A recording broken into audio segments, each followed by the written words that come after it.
Hola, ¿qué tal, amigas y amigos? Bienvenidas, bienvenidos a una emisión más de Salud Cafetera para Jalapa de las Flores. Y hoy es un programa muy especial porque está conmigo mi hermano, mi amigo, mi brother, mi carnal, Néstor Olivares, el Dugui Olivares. Mi hermanazo del alma. Mi hermano Tomás. Qué gusto. La gente ya sabe que tenemos por ahí un podcast y otras cosas por aquí, pero pues, la primera vez te agradezco mucho el interesarte en la vida de este inútil, este estúpido profesional como yo me autonombro. Tantoyuquense honorario. Hey, Tantoyuca, la perla de la Huasteca, como dije, territorio de ultramar francés. Eso, chica. Oye, a ver, empecemos por ahí, por el rollo de Tantoyuca.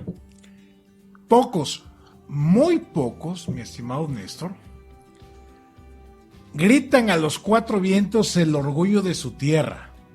Y tú eres de esos muy poquísimos que cada vez que puedes sacas la bandera tantoyuquense y la ondeas en todo lo alto. El hijo pródigo de Tantoyork. No, mira, la verdad ha habido algunos otros personajes antes de mí. Yo digo que sea un gran, no sé, un influencer, una persona mediática, etc. Pero estoy posicionado con la gente de Tantoyuca. La cuestión es que, ¿cómo no sentir orgullo de tu tierra? Sobre todo cuando en tu tierra casi no ha pasado nada. Y hay que ser sinceros. Y si bien Tantoyuca tiene sus vicisitudes, también tiene cosas muy bonitas, que yo siempre que voy allá a visitar a la familia, voy a hacer algunas cosas, siempre ves que subo historias en Instagram, sí, claro. Siempre presumo del orgullo tantoyuquense, y eso sí, los tantoyuquenses son muy orgullosos, muy orgullosos, por el mismo hecho, Tomás, de que pues ha estado muy en el olvido nuestro municipio. Entonces, decir, bueno, nos tiene olvidado, por ejemplo, por decirlo, y es verdad, los gobiernos estatales, que para ellos siempre el norte de Veracruz termina en Tuxpan, Poza Rica, y a Tantoyuca pues lo tiene. Entonces nosotros siempre decimos... Nada más visitable en campaña. Ajá, exactamente, nosotros decimos no necesitamos así como que del gobierno. Nosotros tenemos nuestro orgullo y siempre estamos muy contentos de presumir lo poquito, mucho que tenemos. Entonces el orgullo que tenemos de Tantoyuca siempre es muy exacerbado, ¿no? Claro, y obviamente eso tiene que ver con la infancia, con tu desarrollo, con tu papá, tu mamá, la familia, mi estimado Néstor. Y en ese sentido, hoy te vemos como el Dugui Olivares, el personaje sarcástico, con un humor negro, ácido. Pero ¿qué es lo que hizo que el Dugui Olivares de hoy se transformara en lo que eres? Ese Néstor niño.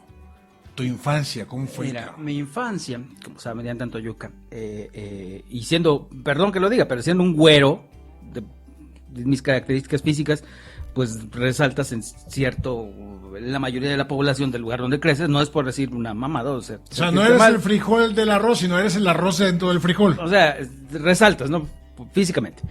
Lo otro, pues tener una infancia en el que uno eras el niño gordito, de lentes, que era muy buleado en la primaria, y estar junto a una hermana que es 4 años y medio menor que tú, entonces te hace llevar primero una infancia un poquito en soledad, en ese aspecto, claro. ¿No? También características de que, bueno, mis papás fueron papás muy jóvenes. Mi papá tenía 21 años cuando yo nací, mi mamá tenía 19 años cuando yo nací, 19, 18 años. Entonces, a mis papás tuvieron la ventaja de que mis abuelos paternos, que yo crecí en la casa de los abuelos paternos, y los apoyaron para que continuaran estudiando, pero en Tampico, que está a 2 horas y media de Tantoyuca. Entonces también muchas cosas que tienen que ver es que yo crecí prácticamente criado más que nada por mi abuela materna, los primeros 2-3 años de mi vida, porque mis papás estaban toda la semana en Tampico estudiando y ya más llegaban a visitar los fines de semana. Entonces, toda la semana con mi abuelita. Esto es un poco del bagaje anterior. Mi abuelita trabajaba en un juzgado, se chutó más de 30 años trabajando en un juzgado. Mi abuelo era director del centro escolar, profesor Juan León Herrera, cuna de pensadores en Tantoyuca, que donde prácticamente toda mi familia, bueno, el 90% de mi familia ha estudiado ahí, que es nuestra segunda casa, siempre lo digo así. Y bueno, esto abonó a que yo estuviera creciendo primero en un ambiente de soledad porque mis papás estudiaban fuera. Después, pues era yo consentido, el único nieto. Niño mi papá solamente tiene un hermano que no se casó y yo era el único nieto. Después llegó mi hermana, pero es niña y 4 años y medio también te marcan cierta Ya tu territorio cierta estaba diferencia. bien ganadito. Entonces, mucha gente, fíjate, me estoy como que enredando, pero como que ahí te quiero dar el hilo de esto. Mucha gente dice, oye, ¿de dónde sacas tanta estupidez y tantas pendejadas que publicas Eres una maquinita, en internet? Dice, es que esta soledad hizo que me sentaran a criarme con la televisión. Con la televisión, que en ese tiempo eran 3 canales, que era el Imevisión, que era un canal de escenografías de cartón, que es donde estaba Ausencio Cruz, Víctor Trujillo, La Caravana, José Ramón Fernández, y que era una televisión pública. De ahí también criarte con el canal 5, que tenía en ese tiempo el tío Gamboín, al Gato GC, y toda una barra maravillosa de caricaturas, que tú veías y escuchabas las voces y las aventuras y la mejor caricatura del mundo, que es He-Man y los Amos del Universo. Pero escuchaba las voces. A mí siempre, como me desarrollé así, siempre he sido muy kinestésico, muy audiovisual, kinestésico, y siempre se te quedaban las voces y las aventuras y los movimientos y, oh, He-Man, oh, Grayskull, oh, te voy a eliminar, He-Man, todas esas cosas. Y también veía programas de adultos como La Carabina de Ambrosio, toda la barra de telenovelas. De ahí siempre los chistes. La abuela te jalaba a la hora de las telenovelas. Sí, exactamente. De ahí traigo los chistes de la señora, mi señora interna, porque prácticamente soy una señora interna. Es lo que me fue fogueando. Entonces, todo esto fue el caldo de cultivo del cual pues yo salí. Pero yo sí tenía mucho complejo de ser el niño buleado, porque yo era gordito. O sea, pues ¿qué hacías? Yo casi no tenía actividades, me dejaba, mi abuelita me celaba mucho. Entonces, pues, te quedabas viendo tele. Y no tenías primos, no tenías primos. Sí tengo muchos primos, pero el contacto con ellos, pues, no vivía yo como que al lado de ellos. No estabas en el barrio. Exactamente. Entonces, todos mis familiares, por parte de mi abuela, una runfla de la familia Lince, pues estaban cada quien dispersos. Entonces yo no tenía con quién tener un contacto diario más que en el kinder, mis amigos del kinder, y te ibas para la casa. Entonces esa era la cuestión que abonó mucho a formarme como soy en cuanto a mis tonterías que publico. Y otra cosa también que a mí me creó, tanto mi abuela, me crearon unos nanos. Yo tuve nanos. ¿A qué voy? Mi abuelita siempre agarraba, como hay muchas localidades Tenec, indígenas allá de Tantoyuca, que estamos rodeados por ellas, mi abuelita siempre iban las lavanderas y pues lavaban la ropa de la casa. Siempre decían, oye, ¿tú tienes a un niño? ¿Tú tienes un hijo? O así, porque así se acostumbraba. Y mi abuelita le decía, tráeme a tu hijo, yo lo mando a la escuela, pero que él me ayude aquí en la casa. Claro. Entonces, yo tuve Plácido, pero mayoría hombres. Plácido, Donaciano, Pablo, Esteban, Inocente, había un chavo que se llamaba Obispo, y ellos fueron los que me cuidaban. Ellos hacían la labor en casa, iban a la escuela y además me recogían en la escuela y apoyaban, y mi abuelita les daba educación, les daba techo, y ellos pues atendían ahí y la casa. Entonces ahí es también esa cuestión que tuve. ¿La primaria? Yo estoy muy orgulloso. Y siempre lo digo, siempre soy orgulloso de presumir que soy producto de toda la educación pública. Y estoy muy orgulloso de que a mí me dieron clases maestros normalistas. No de mérito a los que se esfuerzan, los buenos maestros y pedagogos, que no son lo mismo, claro, que se están forjando ahorita en la Escuela Normal Veracruzana. A mí, afortunadamente, me dieron clases puros maestras, porque tuve puras maestras, no tuve maestros en la primaria. Puras maestras formadas en la Escuela Normal Veracruzana. Y tenían una disciplina, pues era duro. Yo creo que a ti te tocó, sí, también, claro, o sea, por supuesto. Eran duras, pero muy nobles. Y maestras, jalón de patillas, pero bueno. Poquito, pero eran maestras que sabían enseñar y les aprendías, te imponían respeto. Y le tenían amor a lo suyo. Sí, o sea, sentías que había una vocación por la educación. Y yo siempre he dicho que estoy muy orgulloso de la educación pública que me forjó: kinder, primaria, secundaria, Cebetis, número 71. Después un ratito que te vamos a platicar ahí en el TEC de Madero, en Ciudad Madero, y en la Universidad Veracruzana 2 veces. Entonces yo estoy muy orgulloso. Y la primaria la cursé, como dije, en el Centro Escolar Profesor Juan León Herrera, fundada en el año 1964. Mi abuelo fue maestro fundador, y después de unos años él fue el director, profesor Néstor Olivares Zavala, máximo respeto. Y él, hubo maestras que le dieron clase a mi papá. Y me dio clase a mí 2 maestras. La maestra Esperanza no me dio clase. La maestra Doris Elia Mesa Meraz, ella le dio clase a mi papá y a mí. El problema En la primaria, querido Tomás, es que mi abuelito era el director. O sea, tú eras alumno, tu abuelito era el director. Mi abuelito era el director. Es más, yo me iba con mi abuelito. Pues vivíamos en la misma casa. O sea, te sentías ahí como que... Pero mi abuelito... Para saltar ahí la escuela, ¿qué onda? Ahí te va, es que es un dilema. Mi abuelo me enseñó mucha disciplina. Una cosa que aprendí mucho en la casa de mis abuelos es que el trabajo no hace falta. El trabajo es sagrado. Entonces, todas las mañanas mi abuelo se levantaba desde las 5 de la mañana, igual mi abuela, barrían, cuidaban la casa, y después mi abuela se iba al juzgado, mi abuelo se iba a la escuela. Después vi que mi papá también iba a su consultorio, que él es dentista, mi mamá iba a la secundaria donde trabajó más de 30 años también de secretaria. Entonces yo veía el ejemplo. Ellos se levantaban y te podrás quejar de que llegaban cansados, pero todos los días iban y cubrían su jornada. Y es una cosa que se tiene mucho en Tantoyuca, el esfuerzo, el trabajo. O sea, ves a la gente y trabaja, aparte que es conocida como una tierra de maestros. Entonces allá los maestros yo todos los conozco. Y los respeto mucho, los quiero mucho porque Tantoyuca ha sido forjada sobre el trabajo de los maestros, ¿no? Entonces la primaria la pasé con mi abuelo. El problema es que yo era muy bueno para la escuela, sigo siendo. Haré como que te creo, pero bueno. Pero no, fuera, como dicen, fuera falsa modestia. Soy muy bueno para el estudio y para la escuela. Lo sé. Pero mucha gente decía que mi abuelo me beneficiaba. Las palancas, etc. Y ha sido una cosa que todavía al presente todavía hay algunos que decían, es que tu abuelito te daba los exámenes. Ellos imprimían los exámenes y tenían todo esto. O sea, sí tenían los exámenes, es cierto, el mimeógrafo. Pero contrario a lo que piensa la gente, a mí me exigían más. Mi abuelo nunca me dio los exámenes, nada. Yo participé en concursos de aprovechamiento escolar desde entonces, desde tercero de primaria, tercero, cuarto, quinto, sexto de primaria. Entonces yo recuerdo que cuando eran los exámenes, yo iba con 2 mochilas. En una llevaba mis clases normales, los librotes, y en otra llevaba yo un maletín Samsonite de estos de plástico que servían después como avalanche, carro deslizador. Sí, claro. Traía el complemento didáctico, que era un libro así. Un libraco así. Prepárate para los concursos. Y las maestras me daban exámenes viejos de otras generaciones para, ole cabrón, ejercicios. Yo iba adelantado al programa de estudios porque se venía el examen los exámenes finales eran en junio, julio en ese entonces. Pero los exámenes de aprovechamiento eran como en abril, mayo. Y yo era todas las tardes, me iba 3-4 horas a la casa de mi maestra a que me preparaban. O sea, tenías que andar como navajitas de afeitar.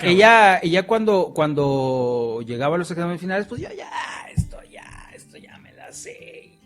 Obviamente sí, pero la exigencia. Pero nunca te dio un ataque de comodidad, de autosuficiencia y decir, no, pues ya para qué el estudio me vale madre. Porque luego eso pasa. No, a veces es que tenga muy buena retentiva para muchas cosas. Y sí había unos reactivos parecidos a todo esto.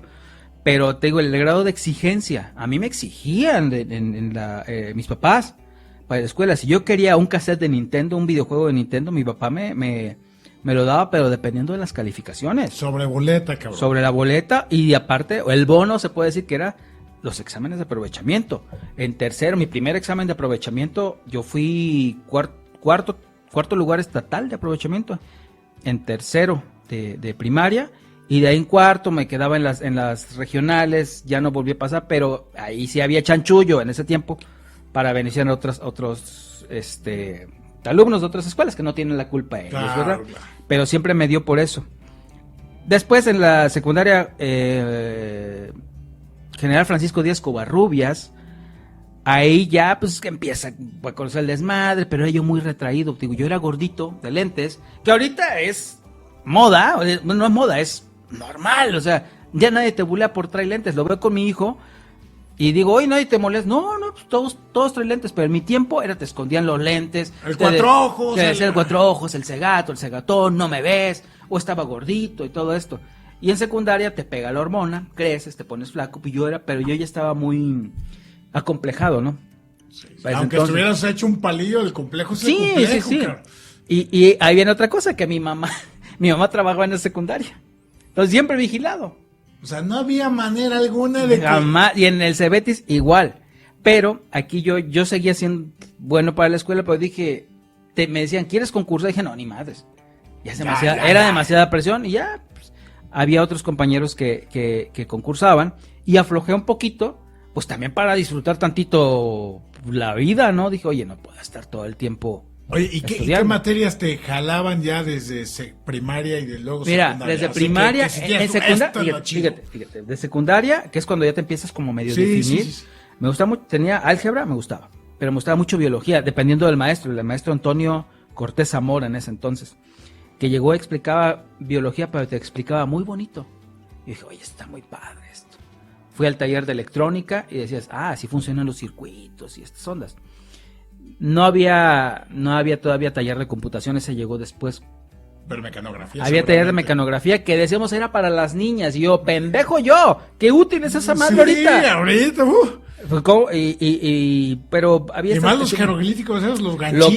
Lo que sí jamás, química y física, a la chingada. Me pregunta mi hijo Santiago cosas de física, que me le digo yo, pregúntame de lo que quieras, de español, algunas de matemáticas, pero no me preguntes de esas madres porque no. Yo las pasé por obra y gracia del Espíritu Santo. Y estadística, hermano. No. Pero más o menos las de ciencias sociales, a fin de cuentas, mis dos carreras tienen que ver con ciencias sociales. Me llamaba mucho la atención porque involucraba historia, civismo, un poco de geografía. Sí, claro. Entonces, esta parte social es donde me estaba llamando la atención, pero todavía yo era muy retraído. Ya te empiezan a decir, oye, le gustas a esa niña y esto, y empiezas como que, pues, ¿y si lo intento? Y pero si lo intento, es la apertura a empezar a socializar un poco más. De ahí empezaba yo, no sé en qué momento, ahorita me ven que soy muy así, pero yo era muy callado, o sea, neta. Y había una vez... ¿Callado al nivel de tímido? Tímido, me daba miedo decir algo por regala, y así pasaba, porque yo no sabía expresarme en ese momento. ¿Tuviste alguna estrategia como para decir, soy tímido, tengo miedo, pero tengo que hacer algo y empiezo a hacer esto? Mira, yo siempre he estado analizando en qué momento pasó esto, en el que me volví lo que soy, y hubo un punto en el que creo que yo me fijé al espejo y me vi y dije, güey, ¿por qué tienes miedo? ¿Por qué? No, güey, o sea, tú tienes estas, me encontré cualidades, dice, le caes bien a la gente, te conocen, pesa todo por la familia, sí, por los contactos, las amistades, los papás, te conocen, te dijo, esa chava ya te dijo que estás guapo, y como que eso te abona poquito, y empezaba yo reconocido, con la primaria, que a pesar que era yo el ñoño, ¿no? Pero te empezaba, y en paz los amigos empezaban a mover a otros lados, te jalaban, ¿no? Y de ahí dije, no, pues esto, y empecé ya a desarrollar un poco de más habilidades sociales, no al grado de ahorita, que parezco jonjolí de todos los moles. Pero sí fue un ejercicio consciente de mirarte al espejo y decirte, replantearte qué onda contigo. Sí, exactamente. Te digo, no sé bien el momento eureka, uh-huh, pero sí sucedió así, yo me vi y dije, oye, ¿por qué? ¿Por qué no eres tú mejor el que lidera o por qué no intentas tú resaltar, cabrón? Porque no nada más era yo el retraído, había otros. Claro. Y dije, pues el menos pendejo de todos, ¿no? Si vamos a decirlo de esa manera. Así fue. Y ahí empezaba yo a experimentar con las pendejadas. Tonterías o chistes, los clases de chistes, los escuchabas, los tepichines, polo, chichas, etc. Y empezabas a contar los chistes y jajaja, jiji, esto funciona. O sea, ¿encontraste en eso una beta? Empecé a encontrar una beta para socializar, ¿no? O que te voltearan a ver, o que te escucharan, o supieras que existieras. Ahí empezó esa cosa.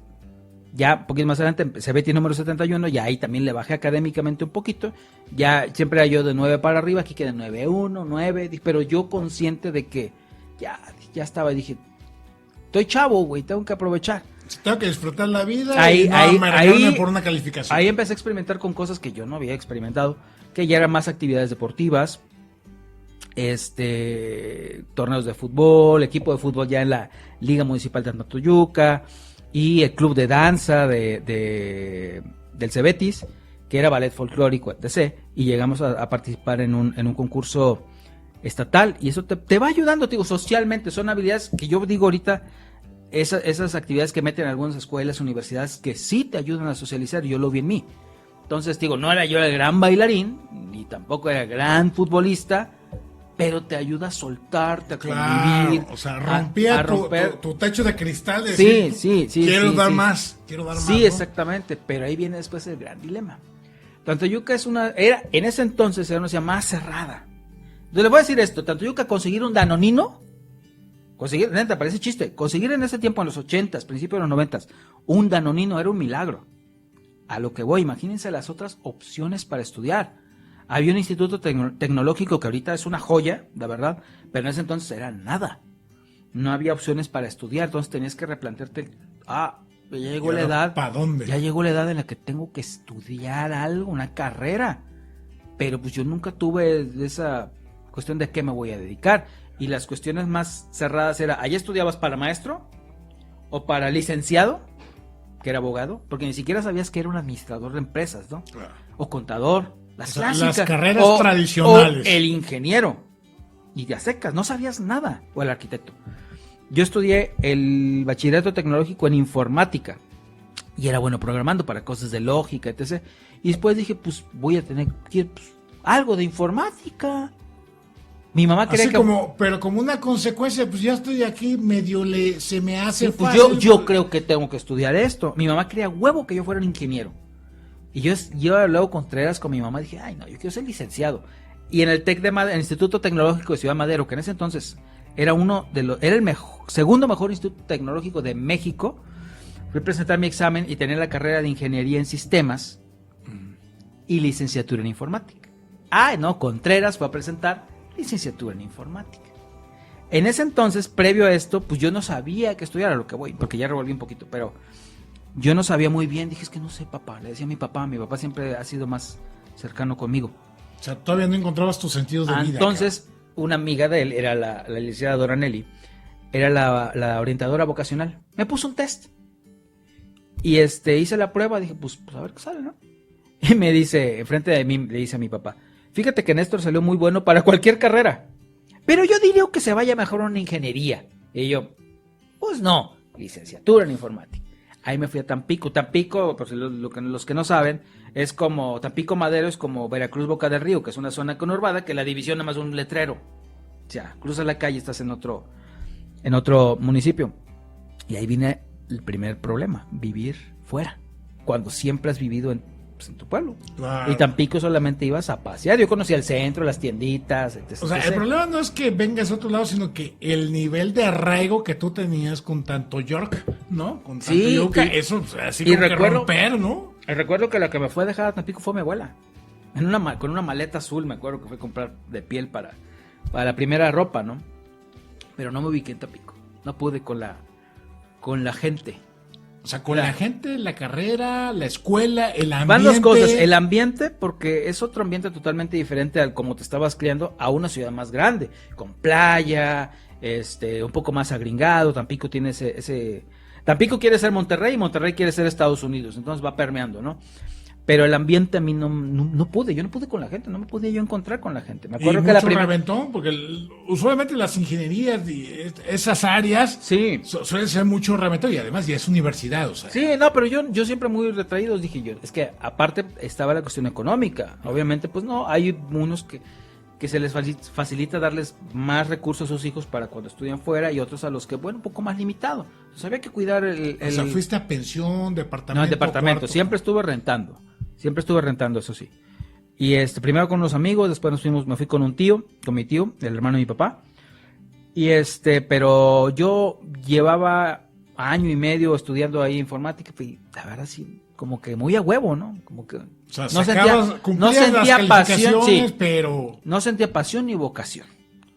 Entonces sucedió ahí un hecho pues, triste, que fue cuando falleció mi abuelo, que le tenía cáncer de garganta, y fue cuando yo tenía unos 18, tirándole 19 años, y que yo lo fui a cuidar ahí en el seguro, fue en un intersemestres, me acuerdo. Okay. Eso fue como en junio, julio del año 2000, sí, del año 2000.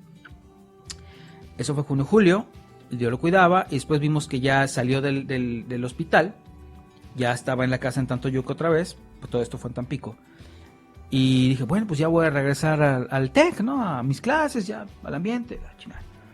De resulta es que por ahí de noviembre de ese año, del 2000, pues mi abuelo falleció. Para hacer el cuento corto, falleció por ahí una cuestión. Esto me golpeó emocionalmente. Claro. Pero se junta con que, bueno, hacemos el sepelio, todo esto, me voy otra vez a Tampico porque tenía exámenes. Y precisamente tenía yo un examen de estadística con un maestro ingeniero. Y entre que te pegaba la depresión y después, ese periodo estaba yo con una libreta intentando entender ciertas ecuaciones de estadística. Y neta, dije, no, así, puse la libreta y no puedo. Le hablo a mi papá pensando que me estaba afectando la muerte de mi abuelo, que en parte, dije, vente. Me pasé unos días en Tantoyuca, le dije, no quiero esto, no puedo. O sea, ese fue el momento que dije, esta madre, aquí, lo ingenieril, esto, no.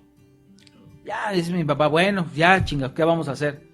Regrésate, güey, vamos a hacer esto. Yo te voy a dar la oportunidad de que estudies otra cosa porque mi papá me dio la oportunidad. Mi papá estudió 1 año, 2 años aquí en la normal, pero tampoco pudo.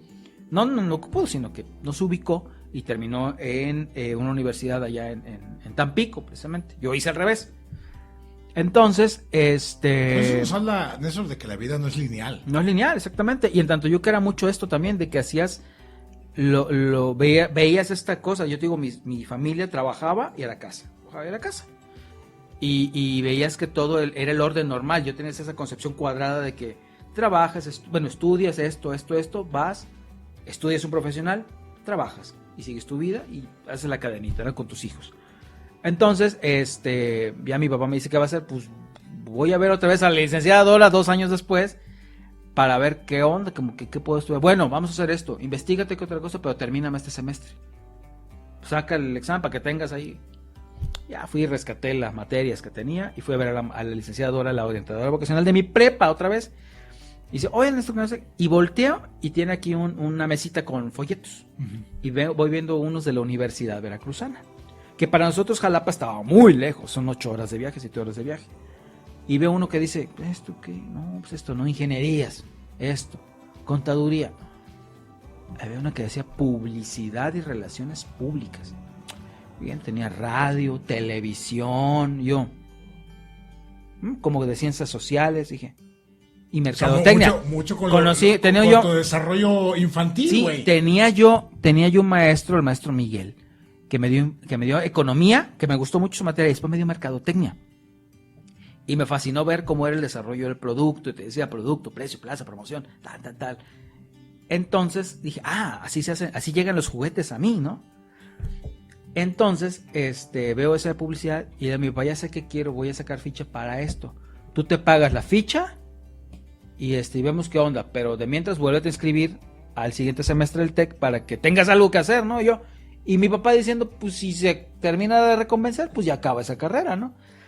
Madres, que saco la ficha y que voy a Poza Rica a hacer el examen y que quedo. Quedé en publicidad, lugar 40 de 100. Y me acuerdo que te daban los resultados en un periódico, ¿no? Comprabas el periódico. Sí, claro. Y decías, oye papá, ¿ya están los resultados? ¿Qué? Quedé. No chingues. Sí, pues no, vamos, órale cabrón. Yo di mi palabra. O sea, pero tu papá te dijo, ve y termina ya. Por si te arrepentías, por si me arrepentía, no perdieras tiempo, entre comillas, perder tiempo, ¿no? Pero ya vine para acá, me salí con unos cuates de Tantoyuca.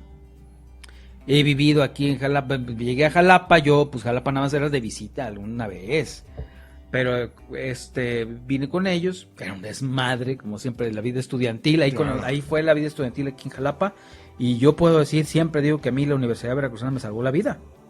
Porque lo que yo llegué a vivir aquí, la gente es de otra manera, es un poco más cálida, es más amable que en comparación de Tampico. Fue un choque entre la gente de Tampico y la gente de aquí. Y yo digo, güey, aquí se te acerca la gente. Hola, ¿cómo estás? Oye, te puedo preguntar, oye, se te acercan, allá son más mamones. O sea, vida universitaria, cultural, Jalapa, sí, o sea, marcar la diferencia. Eso es una cosa que deben valorar mucho, por eso mucha gente le gusta venir a estudiar a Jalapa, por el ambiente cultural.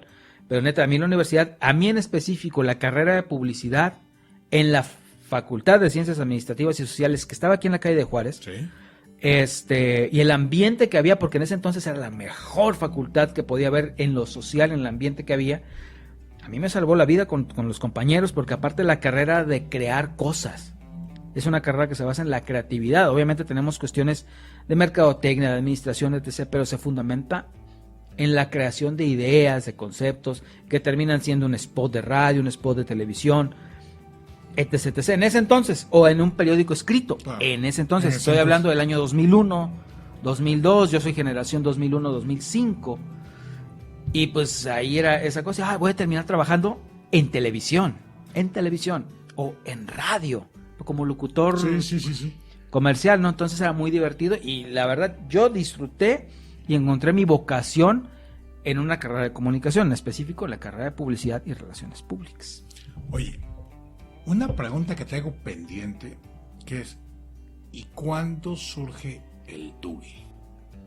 El Dougie, mucha gente lo pregunta, siempre les digo que me digan así, porque yo me llamo Néstor Enrique, es que había un programa que se llama Dougie Hauser, el niño médico. Sí, claro. Entonces era la historia, para los que no saben, era de un niño que a los 14 años era un niño genio, que terminó la universidad y se graduó como doctor a los 14 años. Y esas eran las aventuras del niño, de un niño genio. Entonces tenía un amigo muy castroso allá en Tantoyuca que habíamos la serie, y como yo era el ñoño, decía, y era soy güero, me decía, Dougie Hauser, niño genio. Y así me traía, ¿no? O sea, pero como carrilla, cabrón. Como carrilla. Y todos me empezaron a decir el Dougie. Allá en la secundaria, después eso subió a prepa, al Cebetis. El Dougie, ¿no? De ahí, pues en Tampico yo era Néstor. El Dougie, lo del Dougie nada más estaba en Tantoyuca.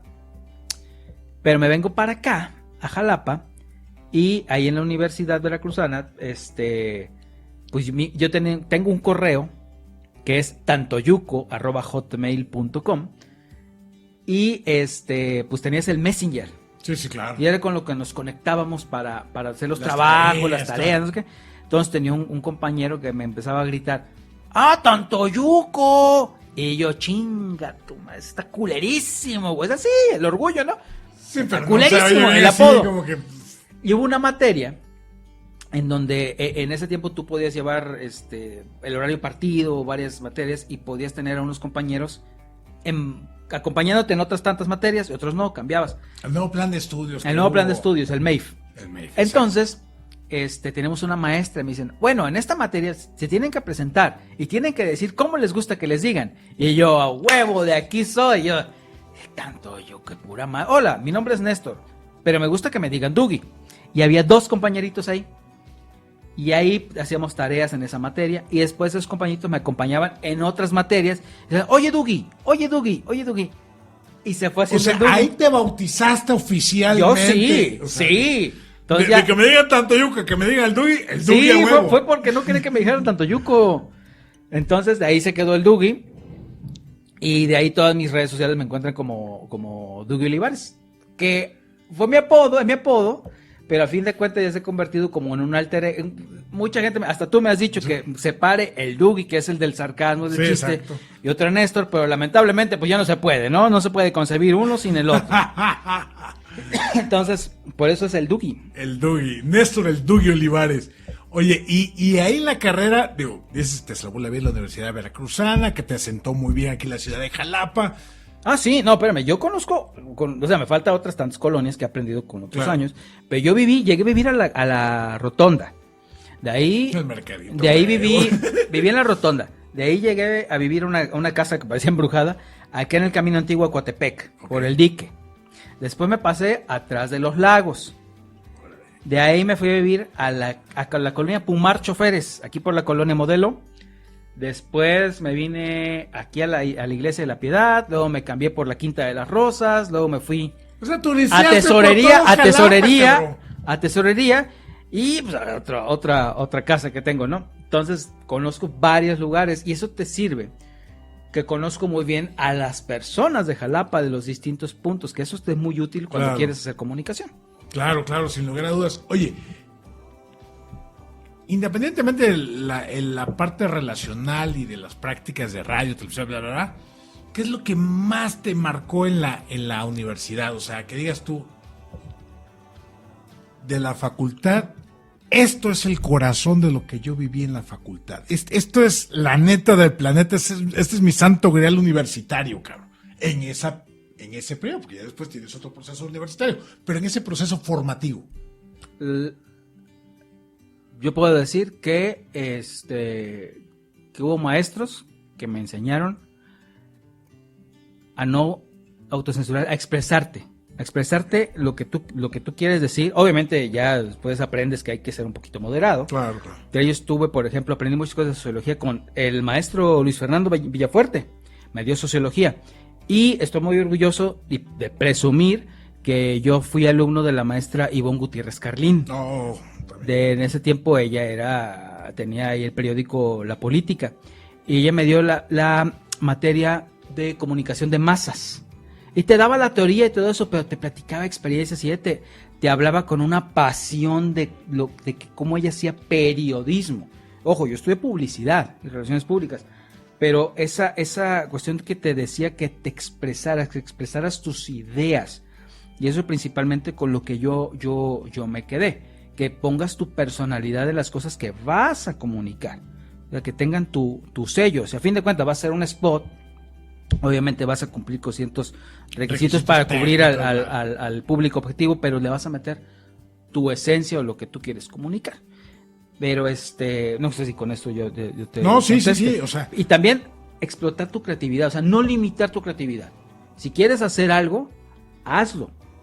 Ahorita ya hay más herramientas. En ese entonces, pues, era muy limitado conseguirte ahorita estamos grabando así, pero para eso necesitábamos antes un taller de televisión con unas camarotas y tener la cabina de radio con unas super consolas, y te encontrabas un poquito limitado para hacer esto. Hoy es totalmente diferente y puedes hacerlo. Entonces, yo recuerdo que nos decían que había que explotar la creatividad. Yo creo que eso es lo más importante en la carrera de publicidad y relaciones públicas. Termina relaciones públicas y de ahí saltas laboralmente ¿a dónde, mi estimado? De ahí pasé un rato sin chamba, porque en ese tiempo era muy complicado. Por lo que te digo, solamente había medios tradicionales. El internet solamente te servía para ver porno. Y algunas cosas. Y los correos, güey. No existía YouTube tal cual como existe hoy, como ya una fuente de trabajo también, ¿no? Entonces, pues no podías pedir trabajo en periódicos porque las plazas estaban ocupadas.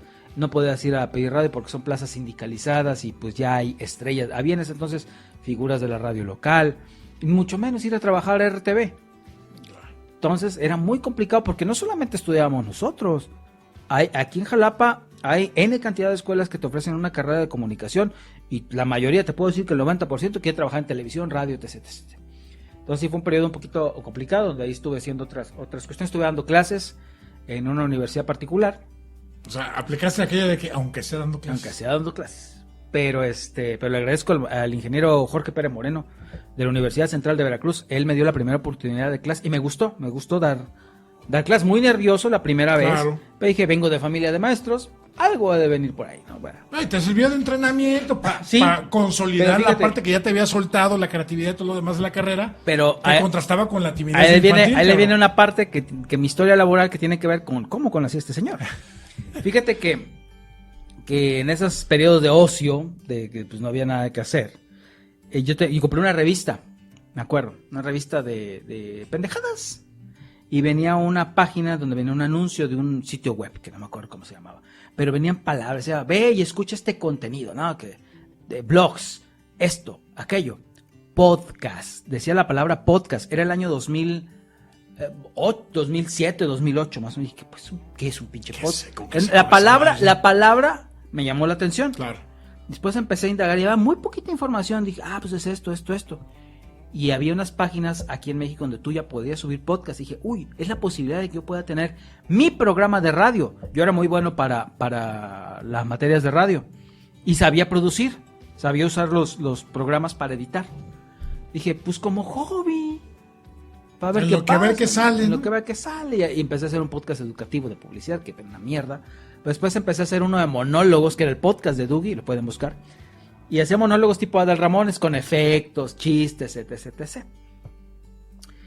¿Qué sucede? ¿Cómo va avanzando la cosa? Ese programita subí un montón de episodios que todavía están en línea.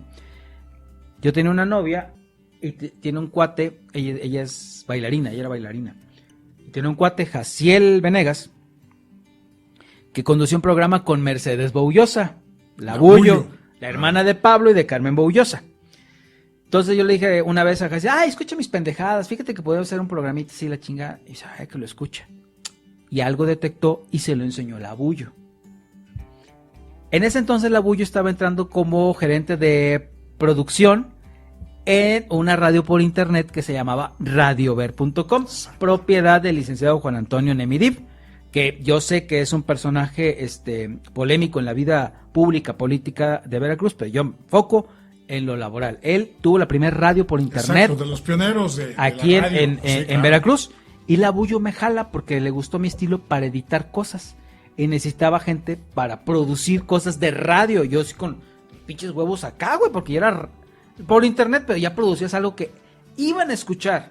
Claro. Y ya me contrataron ahí. Ahí estuve 5 años trabajando. Pero no solamente al licenciado Nemi, les tengo, y a la Bullo, les agradezco un chingo, porque en 5 años, Tomás, aprendí, o sea, con práctica, producción de radio, producción de spot, que una cosa es que tenga las clases en la facultad, pero aquí ya te lo encargan. O sea, ahí fue tu especialidad, tu maestría, tu doctorado y tu postdoctorado, cabrón. Espérate, y no nada más hacemos eso.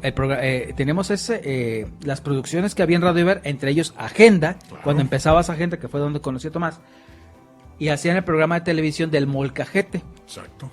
Y el programa de radio del Molcajete, todos en Radio Televisión de Veracruz. Entonces, pues yo era parte de Radio Ver, de la radio, pero como había cambios de personal, me metieron ya a coordinar contenidos, tanto en el de radio como en el de televisión. Y yo iba a los foros, iba a las cabinas de radio, y por otro mundo. Dije, lo que no pude yo tener mis prácticas, que no pude tener en la facultad, en estas cabinas, ya estuve en el ambiente laboral, estuve 5 años y aprendí muchísimo. Ahí sí aprendí todo, a conectar los cables, cómo es esto, pues yo no sabía cómo se conectaba una consola de audio. Y aprendí todo, las escaletas ya aplicadas, solventar que los grupos musicales, que los patrocinios, que dónde vas a meter la pleca, y cómo por un lado grababan el audio, por otro la imagen. Todo lo aprendí. Eso sí, le tengo mucho agradecimiento al licenciado Nemi y a la Bullo, la verdad. Porque obviamente al final del día, ese folletito que viste con la licenciada, no me acuerdo su nombre, sí. Cuando viste ahí Relaciones Públicas y que te visualizaste, tiene radio, tiene televisión, pues al final ahí lo estabas ya concretando. Pero aquí viene lo más interesante, porque ahora mucha gente me ve que tengo opinión, he escrito columnas que tienen que ver con cuestión político-social, pero ahí tiene que ver porque ahí tuve mi primer roce con esos temas. Porque Radio Ver no solamente era una página de radio, era una página de noticias. Sí, claro. Y también tenía que entrar a apoyar la redacción. Y pues empecé a conocer personajes de la política por medio de las notas y quién es los personajes de antes, que en aquel tiempo un joven Javier Duarte, que Fidel Herrera, que Víctor Arredondo era el rector de la universidad, y empezaba a conocer gente y también conocerlos en vivo a los invitados, ¿no?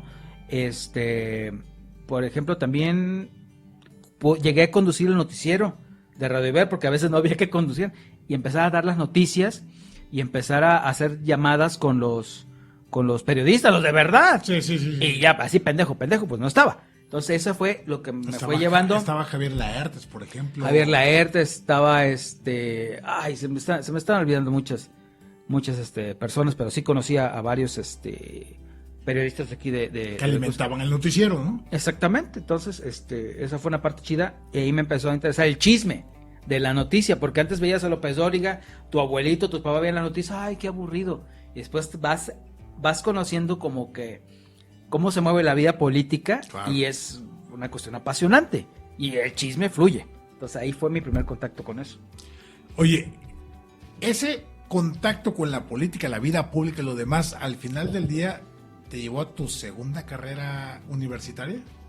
No, ya sé. Mire, para los que no saben, también estudié la carrera de Derecho, que no me he graduado todavía. Me falta hacer el servicio, pero la estudié. Eso pasó porque conocí a la mamá de mi hijo, es abogada. Entonces yo dije, necesito tener algo que más en común con ella, ¿no? Y dije, voy a estudiar Derecho. Y es una carrera muy, muy bonita. Muy bonita. No me apasiona al grado de mi carrera de comunicación, de publicidad, pero es una carrera muy bonita porque te hace entender cómo se tiene que regir la sociedad y los marcos jurídicos y lo que sí puedes hacer y lo que no puedes hacer, los procesos que hay para que se imparta justicia o intentar dar lo que pareciera ser justicia, porque pues, no es lo mismo la justicia que lo legal. Claro. Me metí a estudiar la carrera de Derecho y también para tener un poquito más de bagaje, porque ya empezaba yo a meterme en la cuestión de crítica política, crítica social. Entonces es bueno tener un poquito más de bagaje cultural para poder respaldar tus comentarios, porque luego dice, ¿y tú qué sabes de esto? No, pues es que la ley tal dice que no puedes hacerlo. Entonces, más que nada para eso, y como una manera de que en otras opciones, ya también he trabajado en campañas políticas, y vas aprendiendo esto. Yo siempre he dicho que siempre he querido trabajar en el Congreso de asesor, pero para hacer esto también, si vas a ser el asesor de comunicación y no hacer ninguna pendejada como hacen muchos, serviría también tener una cosa, que seas comunicador y que tengas el conocimiento social de las leyes que hay para poder emitir comunicados. Sí, diputado, güey, no seas pendejo, no, es por acá. Exactamente. Oye, no puedes decir esto, ¿por qué? Porque te pueden hacer esto. Mejor dilo por acá, y es una manera más política de hacerlo. Y así me ha tocado también redactar notas, etc. Y te cambia la manera de expresarte, porque dices, no, pues no puedes decir esto. O de qué manera puedes dar este mensaje y que lleve esta jiribilla política, porque lo hacen todos.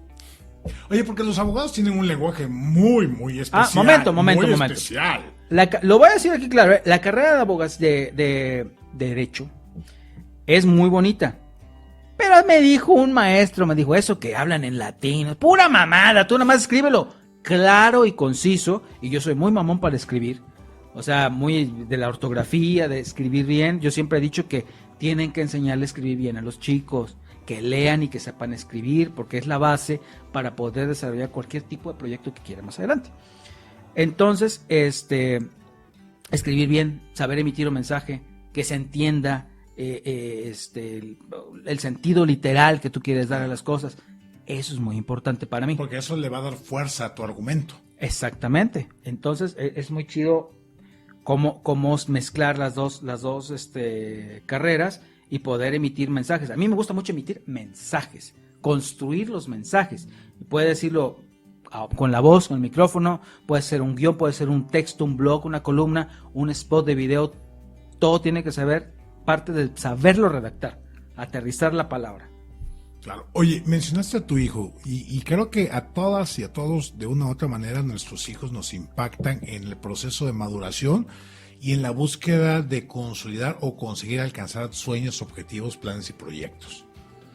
Sé que tienes una gran cercanía con tu chaval, pero la paternidad, ¿qué papel jugó en ti, Néstor, la paternidad?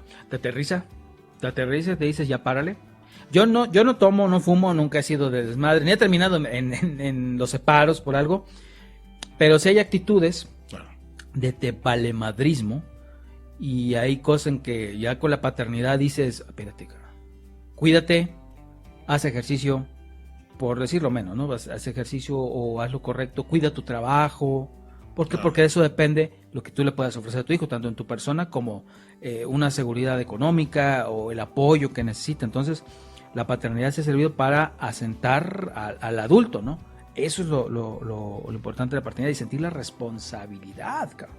Que a veces uno quisiera salir corriendo, en el buen sentido, pero sí es una cuestión que te pesa la responsabilidad de saber que ahora sí que depende de ti, la persona. O sea, no puedes tirar la toalla chingazo mal, lo que sigue. No, aparte, ¿sabes qué es chido? Porque como que obtienes satisfacciones, o los hijos te dan satisfacciones de que si los ves contentos o te dicen gracias papá, una cosa significa que tú estás haciendo algo bien. Una cosa es que te paguen un sueldo por tu trabajo, otra cosa es que te den un diploma, claro, pero que tú le des algo, por muy sencillo que sea a tu hijo, pero que él te lo agradezca o lo veas crecer y sepas que es por una ayuda que tú le diste, es una gratificación que no tiene comparación. Es el pago colateral, ¿no? Sí, exactamente. Y es directo al corazón. Y es ahí donde tú sí sientes, porque te digo, yo veo a los políticos que el dinero y que esto y lo otro. No digo que todos, pero qué chido es saber que lo ves porque hiciste algo bien, ¿me entiendes? sabes que estás haciendo algo bien, porque ves a tu hijo bien. Claro. Eso es importante. Oye, en eso, después de toda esta carrera que has tenido, desde que nos has venido contando de primaria, secundaria, bachillerato, universidad, las 2 carreras, etcétera. Hablamos hace rato de YouTube no era lo que es hoy, que las redes sociales no son lo que eran hoy, no eran lo que son hoy, y eso obviamente abre el abanico de posibilidades en cuanto a la generación de contenido, el cual tú iniciaste como para entretenerme y ir explorando. ¿Cómo has ido adecuándote desde lo tecnológico en esta pasión que es el comunicar, la construcción del mensaje y por supuesto por dónde hay que entrarle a este tema? Porque digo, podemos hacer contenidos como... Puedes hacer grabar un programita con tu puro celular, ¿no? Aquí la gente no sabe, pero aquí tenemos una cámara, 2 micrófonos, tenemos 1, 2, 3, como 6 lámparas.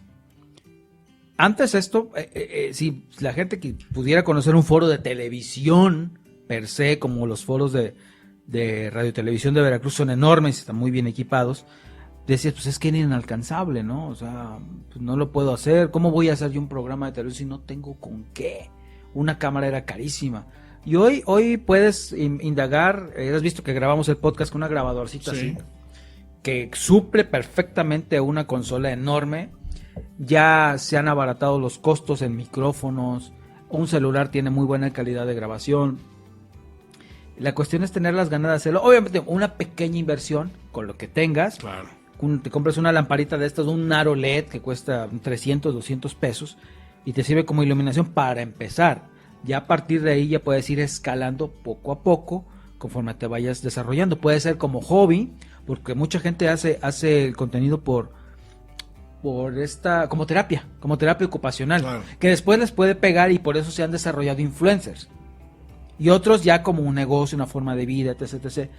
Lo puede hacer como una inversión y poderlo trabajar. Siempre he dicho que lo importante, que sí, los fierros son importantes para darle calidad, pero siempre lo que se dice, el contenido, la materia, la sustancia es lo más importante. Eso siempre se lo dijo a los alumnos que he tenido y con las personas que han pasado ahí como compañeros de trabajo que me ha tocado enseñarles. Siempre les digo, lo importante es la sustancia, porque si no tienes sustancia, ¿qué vas a decir?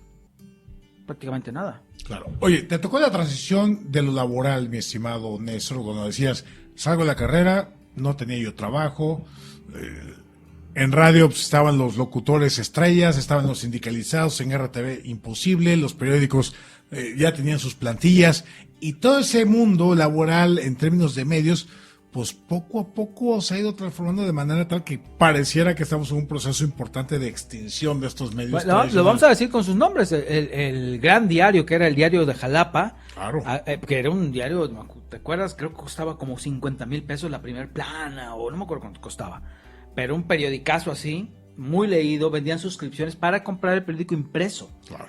Pero ahora abres el celular y hay N cantidad de sitios web por todo el mundo donde puedes consultar una misma noticia, comparar tal. Y además ya ni siquiera necesitas buscar vía WhatsApp, ya tienes la noticia de que, oye, sí, mira, checa esto. Te llegan, pero por ejemplo, lo que voy, hay medios que no se han sabido adaptar. Claro. Uno de ellos es el diario de Jalapa, lo digo así abiertamente. Como ahora, por la capacidad, ya no imprimen el enorme, sino que un tabloide chiquito, porque ya la gente casi no está comprando. Sí hay gente que lo compra, pero no es lo mismo, y no se han querido adaptar a lo digital. Ahora hay más trabajo, afortunadamente.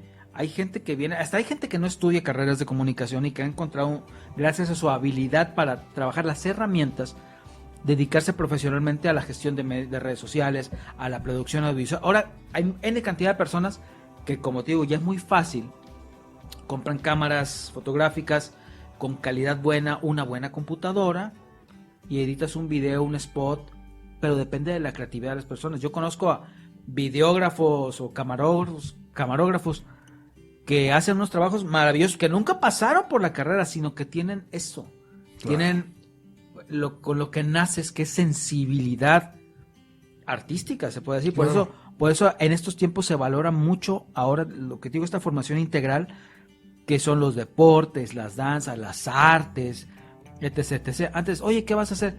No, pues pues músico. y te dicen, no, pero en serio, ¿qué vas a trabajar? De músico te vas a morir de hambre. Doy un caso. Pero hay músicos, Tomás. El caso de este chico, Justin Bieber. Sí, el chamaco lo grabaron en unas escaleras. Cuenta que en las escaleras de la Catedral de Jalapa, el chamaquito tocaba la guitarra. Ahí está el video todavía. Su guitarra, agarraron y lo subieron a internet y se hizo famoso. Y es lo que es ahora, gracias a que se viralizó. O sea, a lo que voy es esto, la capacidad de la viralización va en razón también de la capacidad del talento de muchas personas para hacer las cosas. Entonces, y no, digo, hay mucha gente que ya no quiere estudiar una carrera porque dice, voy a ser youtuber. Pero no, si vas a estudiar la carrera, estúdiala, porque también es una base de tener los conocimientos teóricos que te pueden servir para otras tantas cosas. No demeriten las carreras, porque eso sí, estábamos viendo, ahí mi amigo Fernando Hernández me pasó el dato de que sí hay muchos chicos que ya no quieren estudiar comunicación. Si quieren estudiar las otras carreras, pues las de comunicación han tenido una baja en la matrícula porque van a ser youtubers. Pero hay que tener las bases. Si te vas a dedicar a la comunicación, sí es necesario las bases, aunque hay personas que son muy naturales para hacer las cosas. Claro. Y en esa transición laboral, mi estimado Dougie, la comunicación, que es el corazón de vida tuyo, y la tecnología, pues ya el mercado laboral ya no vamos a ir a tocar la puerta, conseguir un empleo, que te basifiquen, pasas 30 años y te jubilan y tu pensión, ese mundo ya se acabó. Y hoy más que nunca es justamente como la carrera que estudies debe de llevar un proceso formativo a saber comunicar y elementos básicos de editar video, un encuadre, audio, o sea, un básico, o sea, cómo amalgamar una carrera X, la que sea, con esta parte de la comunicación y esta parte de la tecnología. Y más ahora con el tema del chat GPT. Mira, es que es muy curioso, Yo soy curioso para aprender. Yo aprendí, vi cómo lo hacían los editores de la cabina de allá de radio de la universidad, pero después, ¿sabes qué hicimos nosotros? Pedimos el programa. Es que te vamos a enseñar a usar Flash, en animación en Flash. Pues sí, me lo enseñabas en la escuela. O a editar en Adobe Audition. Pues me lo enseñabas en la escuela. Oye, ¿sabes qué? Pásame el programa. Me lo llevaba a la casa, nos llevamos a la casa y ahí grabamos pendeja y editar, aprender a cortar, a tener timing para la música, para todo. Y era eso, tener curia.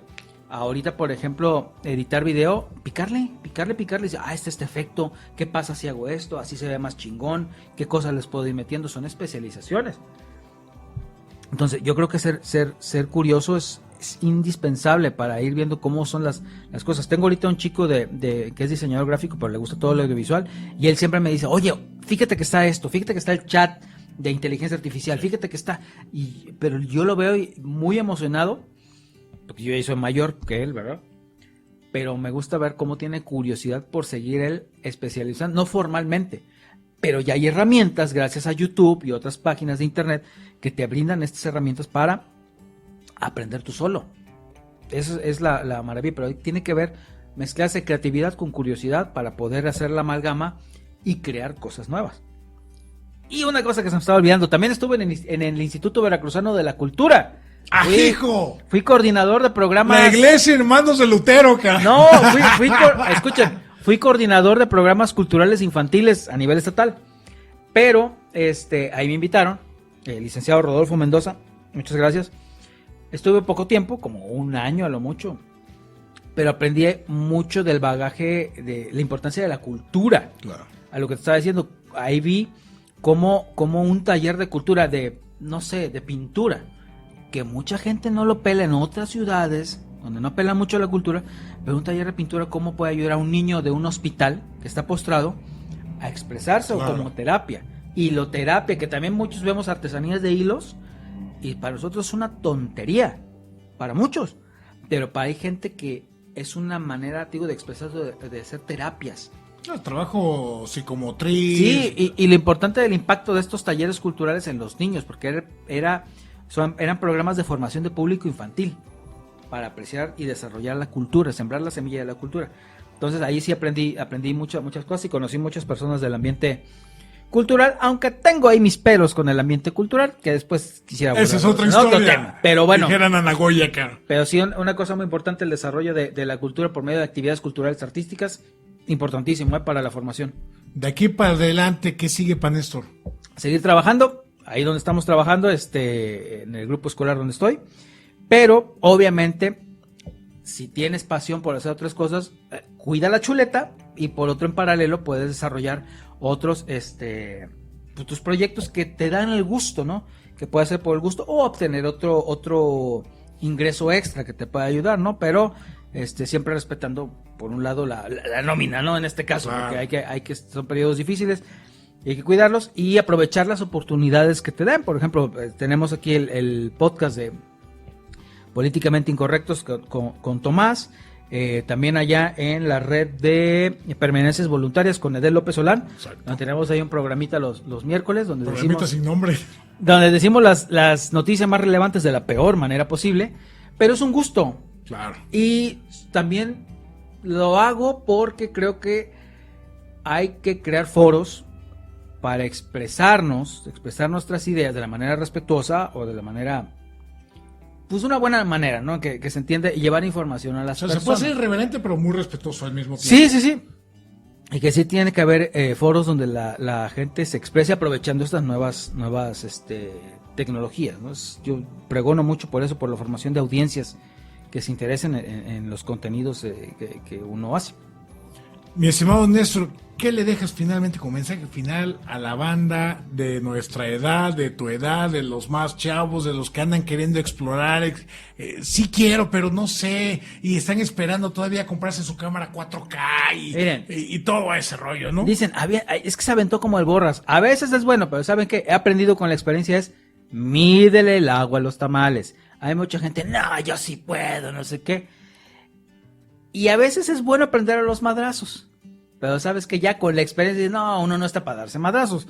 Mejor mídele, no es tener miedo a la aventura ni a la vida. Es bueno ser aventurero, pero he aprendido que es mejor ser mesuradito y planear bien las cuestiones. Y aventarse, sí, cuando tienes muchas ganas de hacerlo, ya lo tienes pensado, pero no tienes los grandes recursos. Con lo que tengas, dale si tienes pasión y quieres desarrollar tu creatividad. No ahogues tu creatividad. Y también esta cuestión de que si te ven adulto y te ven haciendo pendejadas y tonterías, vivas la vida al máximo, porque eso lo aprendí en terapia, que no te limites a lo que tú sientas que haces y no te guardes cosas porque te van a hacer daño, pero exprésate, usa tu creatividad para buenas cosas, ayuda al prójimo y pues nada, solamente eso, que no ahoguen la creatividad tiene que fluir. Con eso nos quedamos, mi estimado Néstor, un Tomasito. placer enorme. Este fue Néstor Olivares, el Dugui Olivares. Gracias por acompañarnos en Salud Cafetera. Soy Tomás González Corro. Saludos.